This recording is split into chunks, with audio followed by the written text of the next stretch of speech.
Intelligence inputs ఏంటంటే ఇది ఉగ్రకోణం కూడా ఇందులో దర్యాప్తు చేయాలి. పండగలకి పబ్బాలకి హైందవ ధార్మిక క్షేత్రాలని టార్గెట్ చేయడం కోసం జరుగుతున్న ఒక దుర్మార్గమైన ప్రయత్నానికి వాళ్ళు తిరుపతిని వేదికగా ఎంచుకున్నారు. ఇది తేలిగ్గా తీసి పారేసే వ్యవహారం కాదు. మీ చైర్మన్కి, మీ ఈఓకి, మీ జేఈఓకి కనీసం అక్కడ ఏం జరుగుతుందో కూడా తెలియని పరిస్థితి. వాళ్ళందరినీ అట్లా పెడితే పోలీస్ అడ్మినిస్ట్రేషన్ గాఢ నిద్రలో ఉంది.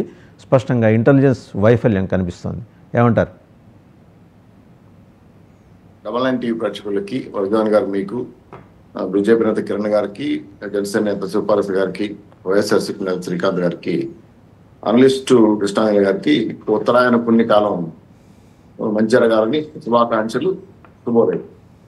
ఈరోజు తిరుపతిలో గత 15 సంవత్సరాలుగా ఇటువంటి సంఘటన 15 సంవత్సరాలుగా ఎటువంటి సంఘటనలు జరగకుండా ఎన్నో సేవలు వెంకటేశ్వర స్వామి జరిగింది. అది గరుడోత్సవం కావచ్చు, వైకుంఠ ఏకాదశి కావచ్చు, చక్రస్థానాలు కావచ్చు. తిరుమలకి ఒక ప్రత్యేకత ఉంది క్రౌడ్ మేనేజ్మెంట్ పై. ఎప్పుడు కూడా లక్షల మంది వచ్చినా కూడా ఏ సంఘటన జరిగేది కాదు. అది తిరుమల వరకు పరిమితమయ్యేది.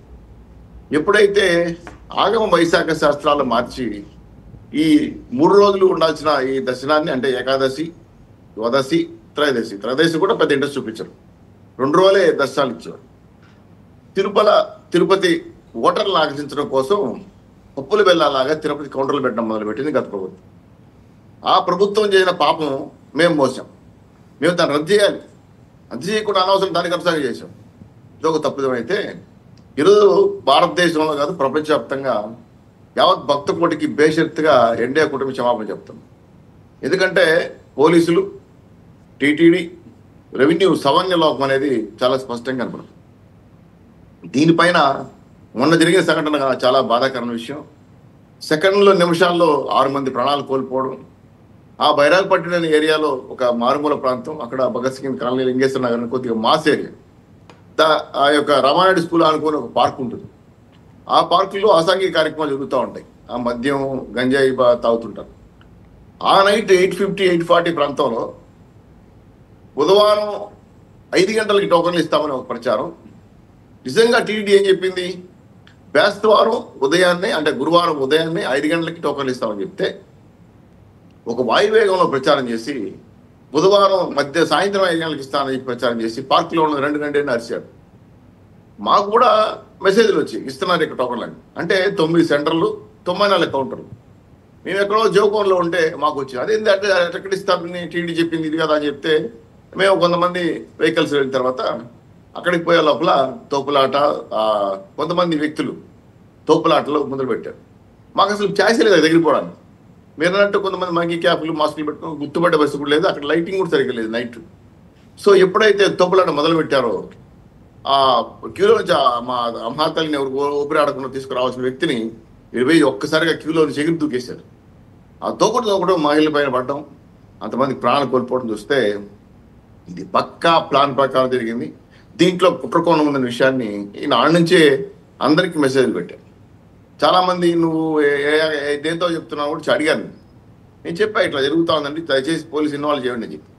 ఎంజాయ్ బ్యాచ్ ఉంది, నేను వెళ్ళాను పార్కులో కూడా అని చెప్పాను. కొంతమంది ఇప్పుడు నేను చలి ఉంటుంది, కొంత ఇబ్బందికరంగా ఉంది తిరుపతిలో వాతావరణం ఒప్పుకుంటా. కానీ యువకులు వాళ్ళు 15 మంది వరకు నాకు కనపడ్డారు. ఇప్పుడు చాలా మంది మళ్ళీ 15 మంది కూడా చెప్తున్నారు. వాళ్ళు ఎస్పెషలీ దాన్ని మంకీ క్యాప్స్ని అలాగే మాస్కులు ధరించి వచ్చారంటే ఖచ్చితంగా ఇక్కడేదో కుట్రకోణం ఉందని భావిస్తుంది. ఎందుకు నేను ఏమన్నది వచ్చిందంటే గతంలో తుని సంఘటన చూసాం, ఎక్కడి నుంచి వెళ్ళి రైలు దగ్గర పెట్టారు. అలాగే చాలా సంఘటనలు రాయలసీమ నుంచి ఫ్యాక్షనిజం నడిపే సంఘటనలు చూసాం.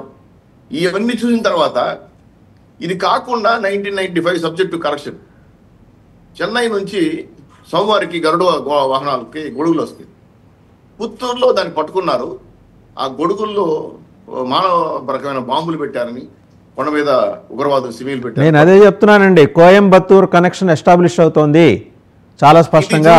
ఇంతమంది ఇన్ని లక్షల మంది భక్తులు వస్తున్నారు కాబట్టి వాళ్ళని ఫ్రైటన్ చేయకూడదని పోలీసు నెమ్మదించారు. కానీ ఎస్టాబ్లిష్ అవుతోంది. ఇవాళ Tirupati under the grip of ఆ టెర్రర్ మూకల గ్రిప్లో ఉంది. చాలా జాగ్రత్తగా ఉండాలి. ఇవాళకైనా నిద్ర లేచారా, ఇంకా పడుకునే ఉన్నారా అని జనం అడుగుతున్నారు.